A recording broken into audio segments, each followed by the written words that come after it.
dans d'autres pays, on a aussi une question de régulation, comme en Guinée, où les prix, eux, continuent de fluctuer. Mais Guinée, malgré plutôt un accord que la Guinée a trouvé avec la Chambre de commerce, donc Guinée 28 se demande tout de même pourquoi, malgré cet accord, les prix continuent de fluctuer, sachant voilà, que les prix aujourd'hui sont fixés pour le sucre, le riz, l'oignon ou le lait en poudre, par exemple. Et cette fois-ci, on va aller au Niger, qui nous indique à Dosso. Le journal du Niger, lui, nous précise qu'au sud-ouest du pays, eh ben, la mairie a aussi décidé d'appliquer la même règle des prix fixes pour tout le mois de Ramadan. Mais donc, pour essayer de voir si c'est la seule raison, on a avec nous Justin Mati-Thomas. Vous êtes représentant de l'Association ouest-africaine du commerce transfrontalier des produits alimentaires. Et vous êtes avec nous depuis Lomé au Togo. Bonjour, Justin. Bonjour, ma chère, Alors, j'espère que vous allez bien. merci. Alors, qu'est-ce qui explique, on va dire, cette fluctuation des prix juste avant le Ramadan? Est-ce que c'est comme ce que Bachir disait, le jeu de l'offre et la demande? Est-ce que c'est la spéculation? Est-ce que c'est la pénurie? Quelles sont les raisons? Alors, merci beaucoup de soulever cette question cruciale.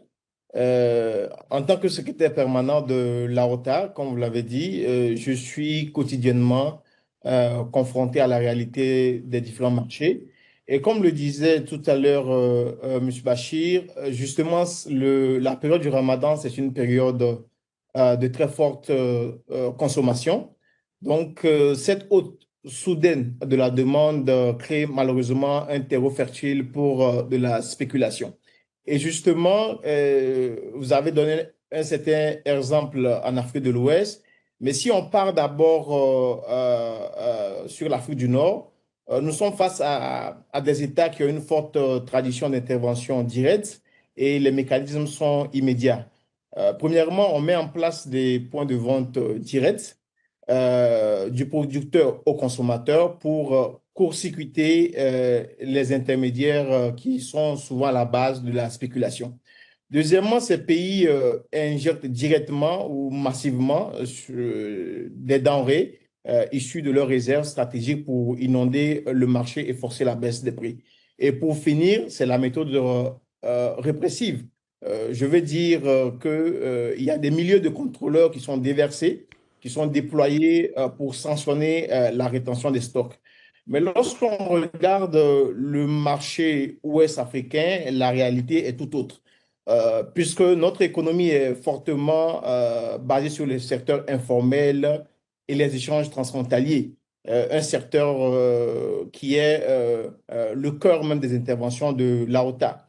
Et l'outil majeur, c'est le sacrifice fiscal. Quand on prend des pays comme le Sénégal, la Côte d'Ivoire, qui renoncent souvent à plusieurs dizaines de milliards de francs CFA de recettes douanières et de TVA pour gérer les prix à l'approche du jeûne.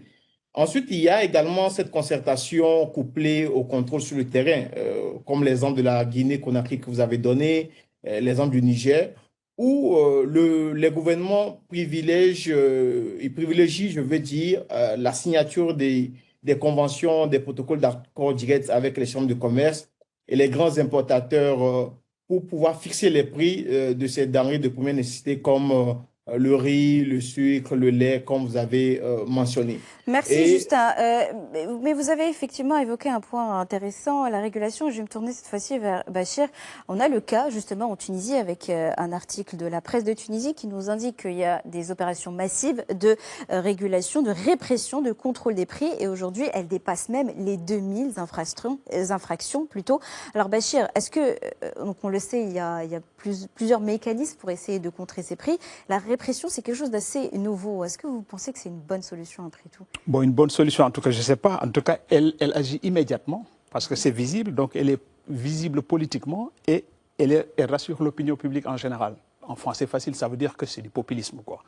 Qu'est-ce qui se passe? Bon, voilà, on oublie le contrôle du marché, donc le marché fonctionne normalement et arrive le Ramadan en général, c'est en période de Ramadan que les prix sont, voilà, sont fortement en augmentation et puis l'État réagit tout de suite derrière en disant, écoutez, on va réguler tout ça. Et pourquoi ce n'est pas régulé tout le temps? Parce qu'on consomme tout le temps, tous les jours, les mêmes produits. Donc c'est une manière de rassurer l'opinion publique donc par rapport à cette... C'est du populisme, quoi, simplement, je crois. Et donc, bon, au-delà de la répression, on a aussi parlé de l'abondance. On a aussi un article de l'Infomédiaire, donc c'est un média marocain, qui nous dit que le Maroc a déversé plus de 4000 tonnes de poissons congelés sur le marché dans le cadre de l'initiative Poisson à prix raisonnable. Et d'ailleurs, ça a touché un poisson qui est très demandé pendant le Ramadan, la sardine, dont le prix est passé de 40 à 13 dirhams. Et on va aussi au Mali avec le média Bamada, qui lui utilise plus ou moins la même logique, celle mais plutôt aux côtés des grossistes. Donc l'idée, c'est de s'assurer que les grossistes ont assez de denrées pour répondre à la demande durant Ramadan et donc de ne pas faire exploser les prix.